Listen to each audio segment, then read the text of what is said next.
बहुत ज़्यादा बारिश हो रही थी तो इनका जो विमान था वो क्रैश हो गया। रात्रि के टाइम पर इनका विमान क्रैश हुआ था। ऐसा बताया जाता है कि इनका जो शव था वो दुर्घटना स्थल से तकरीबन 2 किलोमीटर दूर पाया गया था। जब इनके पोस्टमार्टम किया गया तो पता चला कि इनकी जो मृत्यु हुई थी, इनका जब इनका विमान क्रैश हो रहा था, इनको जो पता चल गया था कि अब विमान फाइनली क्रैश होगा ही होगा, अब उसे नहीं बचाया जा सकता, तब इन्होंने अपने कॉकपिट से इंजेक्ट किया अपने आप को और पैरासूट के माध्यम से ये लैंड करने वाले थे। लेकिन पैरासूट जो वो बिल्कुल खुला ही नहीं और इनकी जो मृत्यु हुई थी वो डायरेक्टली आसमान से सीधे ज़मीन पर जो है वो गिरे थे अपनी गर्दन के बल। जब गर्दन के बल जब गिरे थे तो इनकी जो गर्दन थी वो टूट चुकी थी, तो इस वजह से ब्लड बहुत ज़्यादा इनके बॉडी में फैल चुका था और उस वजह से इनकी जो है वो मृत्यु बताई जा रही है। अब कोर्ट ऑफ इंक्वायरी चल रही है इसके बारे में कि क्या कुछ हुआ था, कैसे कैसे पूरी सारी जानकारी, खैर वो आगे का विषय है। लेकिन मैं चाहूँगा कि स्क्वाड्रन लीडर अभिनव चौधरी इतने बहादुर इंसान थे। Welcome back to mister Ram with real story में आज के दिन की जो स्टोरी है वो सच में बहुत ही ज़्यादा मार्मिक स्टोरी है और ये आप सभी को ये प्रेरणा देती है कि किस तरीके से हमको भी स्क्वाड्रन लीडर अभिनव चौधरी बनना है। उनके क्या क्या कारनामे थे। इस वीडियो को शूट करने से पहले मैंने उनके बारे में न्यूज़पेपर्स में जितने भी न्यूज़पेपर्स थे उन सभी को इंटरनेट से देखा, उन सभी के आर्टिकल्स पढ़े और उन सभी के बारे में अभिनव चौधरी से संबंधित जितने भी फैक्ट बताए गए थे वो सभी को मैंने कलेक्ट किया था। तो इस वीडियो के अंदर अभिनव चौधरी के बारे में पूरा स्ट्रगल, उनकी लाइफ में क्या क्या रहा था और उनके फैमिली में कौन कितने हैं, कैसे हैं, उनकी मृत्यु का मेन कारण क्या था, एक्चुअल में कौन कौन से रीजंस थे जिसकी वजह से उनकी जो है वो मृत्यु हो गई थी। तो अब हम बात करते हैं आज की इस स्टोरी के। आप बिल्कुल ध्यान से सुनिएगा। बहुत सारे अलग अलग न्यूज़पेपर्स में अलग अलग बातें कही गई हैं, लेकिन उन सभी के बारे में वो सच है या फिर गलत है इस सब के बारे में तो मुझे नहीं पता। लेकिन मैं चाहूँगा कि हमारे स्क्वाड्रन लीडर अभिनव चौधरी के लिए भगवान उनकी आत्मा को शांति दे, उनके माँ बाप को इस दुखद घड़ी में जो है सहारा दे, मदद करे ताकि वो इस दुख से जो है बाहर निकल पाएँ। लीडर जो अभिनव चौधरी थे ये बागपत के पुसार गांव के रहने वाले थे। इनकी उम्र जस्ट 30 साल है। आप ये समझ सकते हैं कि 30 साल में कहां से कहां तक ये अभिनव चौधरी पहुंच चुके थे। मैं आपको बता दूं ये स्क्वाड्रन लीडर थे और आपको याद होगा कि इनके जस्ट ऊपर की रैंक होती है विंग कमांडर। अभिनंदन का नाम तो आपने सुना ही होगा, जो पाकिस्तान में उनका भी मिग 21 जो विमान था वो क्रैश हो गया था और उन्होंने पैरासूट के माध्यम से लैंड किया था पाकिस्तान के अंदर, ये सभी को याद होगा। लेकिन इनके साथ भी पैरासूट से ही संबंधित बहुत सारी खामियां हुई थी जिनकी वजह से इनकी जो है वो मौत हो गई थी। मैं बात करता हूँ सबसे पहले इनके जो गांव था बागपत, यानी कि इनके जो पिताजी थे वो पहले खेती करते थे। इसके बाद अभी भी इनके जो पिताजी हैं, सत्येंद्र उनका नाम है, वो अभी भी मेडिकल जो है स्टोर चलाते हैं। इसके साथ ही साथ जब इनकी नौकरी लगी तो इसके बाद ये मेरठ में शिफ्ट हो गए और शादी में क्या कुछ रहा था, इनकी वाइफ कितनी पढ़ी लिखी हैं, इनके जो फैमिली परिवार है कितना संपन्न है, उस सब के बारे में पूरी डिटेल लेकर के आया हूँ। पूरी डिटेल सब चीज़ों को देख करके ये सब वीडियो को मैं जो शूट कर रहा हूँ आपके कहने पर कि सर अभिनव चौधरी के बारे में पूरी डिटेल में आप वीडियो बनाइएगा। 2014 बैच के ये जो है इंडियन एयरफोर्स के एनडीए के माध्यम से ये कमीशन्ड ऑफिसर बने थे। इनकी जो 12वीं स्तर की जो पढ़ाई हुई थी वो देहरादून के अंदर हुई थी। इनकी जो शादी हुई थी वो 2019 में हुई थी, यानी 25 दिसंबर 2019 को इनकी शादी हुई थी। सोनिका उनका नाम है और सोनिका भी ऐसी वैसी लड़की नहीं थी, वो भी बहुत ज़्यादा ब्रिलियंट, बहुत पढ़ी लिखी, बहुत स्कॉलर्स, काफ़ी सारे एग्ज़ाम्स में उन्होंने टॉप किया था। सबसे पहले मैं बात करता हूँ अभिनव चौधरी के बारे में। इनके बारे में बहुत सारे अलग अलग न्यूज़पेपर्स में कहा गया और बताया गया कि ये सिर्फ ऐसा नहीं था कि एनडीए के माध्यम से और इनको जो है ये नौकरी मिली हो। ये जो स्क्वाड्रन लीडर बने थे ये एनडीए के माध्यम से बने थे, लेकिन एनडीए से पहले भी इन्होंने कई सारे एग्ज़ाम्स को जो है वो क्रैक किया था। इनके बारे में बताया गया कि इन्होंने एयरमैन का भी एग्ज़ाम निकाला था, टेक्निकल एक्स ग्रुप का। इसके बाद ये इन्होंने एनडीए का एग्ज़ाम दिया था और उसमें ये एसएसबी क्रैक करने के बाद ये स्क्वाड्रन लीडर जो इंडियन एयरफोर्स में इनको जो है वो ज्वाइनिंग मिली थी। ये अभिनव चौधरी काफ़ी बचपन से ही बहुत मेहनती थे, बहुत स्ट्रगल थे। इनके बारे में बताया जाता है कि ये जब भी छुट्टी पर आते थे तो इनके जो भाई बहन हैं और इनके जो रिलेटिव्स हैं, कज़न हैं, उन सभी को ये पढ़ाई लिखाई के बारे में बहुत ज़्यादा इंस्पायर करते थे। ये जुनून इस बात से साबित होता है कि अभिनव चौधरी के व्हाट्सएप स्टेटस में जब भी कभी कोई भी स्टेटस को लगाया जाता था तो उसमें सबसे मेन चीज़ ये कॉमन रहती थी कि उसमें देशभक्ति अलग ही झलकती थी। साथ हुई थी सोनिका जो इनकी वाइफ है, जस्ट 1.5 साल पहले इनकी शादी हुई थी।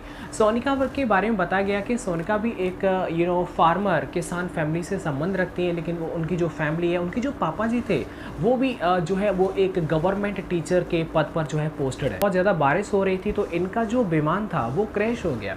रात्रि के टाइम पर इनका विमान क्रैश हुआ था। उसमें मेन रीज़न क्या हुआ था कि बारिश बहुत ज़्यादा बारिश पड़ रही थी, तो उस वजह से इनका जो विमान था वो क्रैश हुआ था। ऐसा बताया जाता है कि इनका जो शव था वो दुर्घटना स्थल से तकरीबन 2 किलोमीटर दूर पाया गया था। जब इनके पोस्टमार्टम किया गया तो पता चला कि इनकी जो मृत्यु हुई थी, इनका जब जब इनका विमान क्रैश हो रहा था, इनको जो पता चल गया था कि अब विमान फाइनली क्रैश होगा ही होगा, अब उसे नहीं बचाया जा सकता, तब इन्होंने अपने कॉकपिट से इंजेक्ट किया अपने आप को और पैरासूट के माध्यम से ये लैंड करने वाले थे।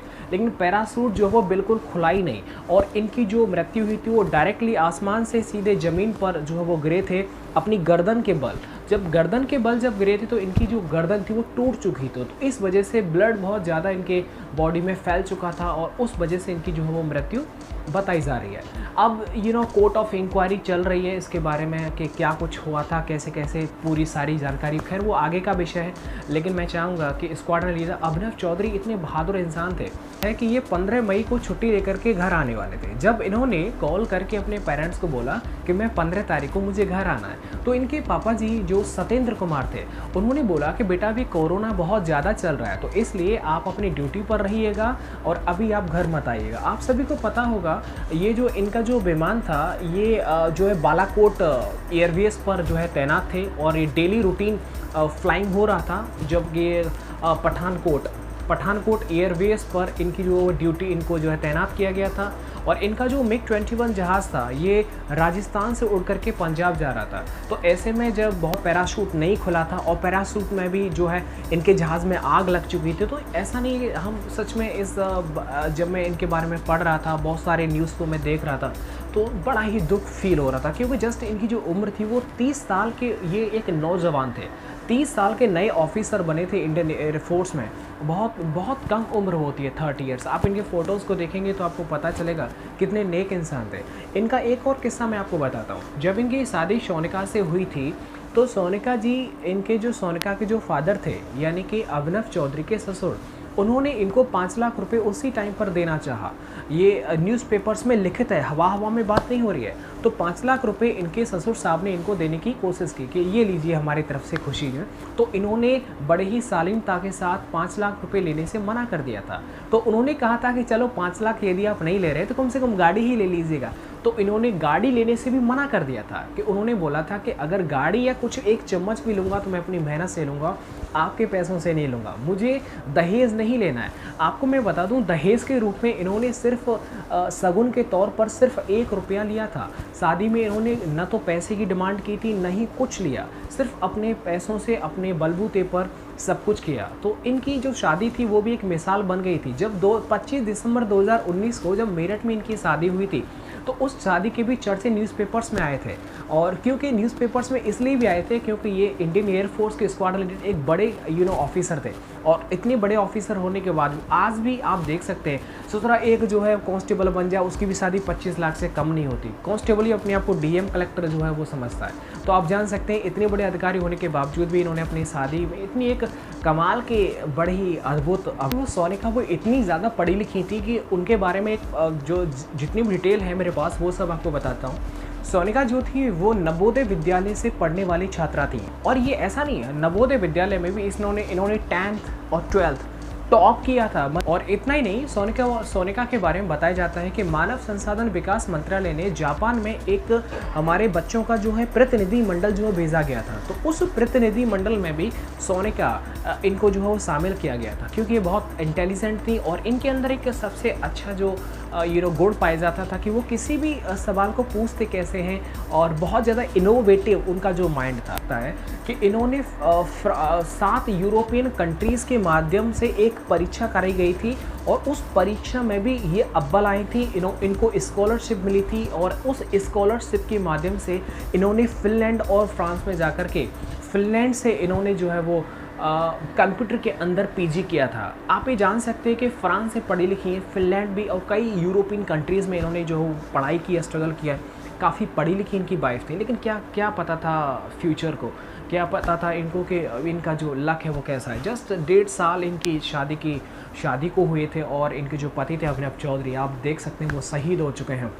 मिग-21 क्रैश हुआ था। ऐसा नहीं, इनके जो पेरेंट्स थे कि जो रूस का विमान है ना मिग-21, रूस के अंदर ये जस्ट 1980 के अंदर बंद कर दिया गया है, लेकिन हमारे इंडिया के अंदर अभी चल रहा है। ऐसा नहीं, मिग-21 के काफ़ी सारे कारनामे हैं, लेकिन ये काफ़ी ओल्ड वर्जन हो गया है, इसे अपग्रेड भी किया गया है। जो अभिनव चौधरी जिस फाइटर प्लेन मिग-21 को उड़ा रहे थे वो अपग्रेडेड वर्जन था, ऐसा नहीं था कि पुराना था, अपग्रेडेड था। और आपको मैं याद दिला देता हूँ, जब विंग कमांडर अभिनंदन वर्धमान जो पाकिस्तान में क्रैश किया गया था, वो भी मिग-21 था। मिग-21 ने काफ़ी अपने आप में सफलताएं प्राप्त की हैं, क्योंकि ये काफ़ी पुराना हो गया है इस लिहाज से देखा जाए, क्योंकि इस टाइम पर आप सबको पता होगा बहुत सारी टेक्नोलॉजी है जो दिन प्रतिदिन जो वो चेंज हो रही हैं, बदल रही हैं। तो मुझे लगता है कि मिग-21 के बारे में एक बार विचार किया जाना चाहिए, सोचना चाहिए। और सोनिका ने HBIT कानपुर से बीटेक भी किया था, उसके बाद फ्रांस गई, फिनलैंड गई, बहुत सारी। तो देखिएगा कितना बड़ा नसीब था इन दोनों का कि शादी भी हुई तो इतने प्यारे चौधरी के साथ में हुई थी कि उन्होंने दहेज में कुछ नहीं लिया, दहेज को बिल्कुल अवॉइड किया, कि डाउरी सिस्टम को बैन किया जाना चाहिए, बंद किया जाना चाहिए। ऐसा ही नहीं, मिग-21 के बारे में काफ़ी सवाल खड़े हो रहे हैं। सत्यपाल मलिक जो कि मेघालय के राज्यपाल हैं, उन्होंने भी ये कहा गया है, उनका भी एक स्टेटमेंट आया है कि मिग-21 को सेना से बाहर करने पर विचार किया जाए एक बार। ये मुद्दा काफ़ी लोकसभा में भी उठाया जाएगा कि मिग-21 को अगर ये काफ़ी पुराना हो गया है तो इसे जो है वो इसकी जगह पर बहुत सारे नए नए प्लेन आ गए, तो राफेल भी आ गया है। तो अगर ये लगता है कि अपने लाइन एंड लेंथ से बिल्कुल अलग है और इसके जो सिस्टम्स हैं, नेविगेशन सिस्टम है, वो काफ़ी पुराने हो चुके हैं, तो मुझे लगता है कि हम तो खैर ज़्यादा नहीं बोल पाएंगे, लेकिन इस सब को जो है वो इनके जो विशेषज्ञ हैं उनको जो है एक बार इस पर विचार ज़रूर करना चाहिए। जम्मू कश्मीर के लेफ्टिनेंट गवर्नर जो सबसे पहले थे वो थे गिरीश चंद्र मुर्मू, जो कि अब कैग बन गए। आर्टिकल 148 के अंदर इनका विवरण दिया जाता है, controller and auditor general of India. ये अब कैग बन गए हैं, जो है गिरीश चंद्र मुर्मू साहब हैं। तो अब आप मुझे बताइएगा कि जम्मू कश्मीर के अभी लेटेस्ट में जो उप राज्यपाल हैं वो कौन है।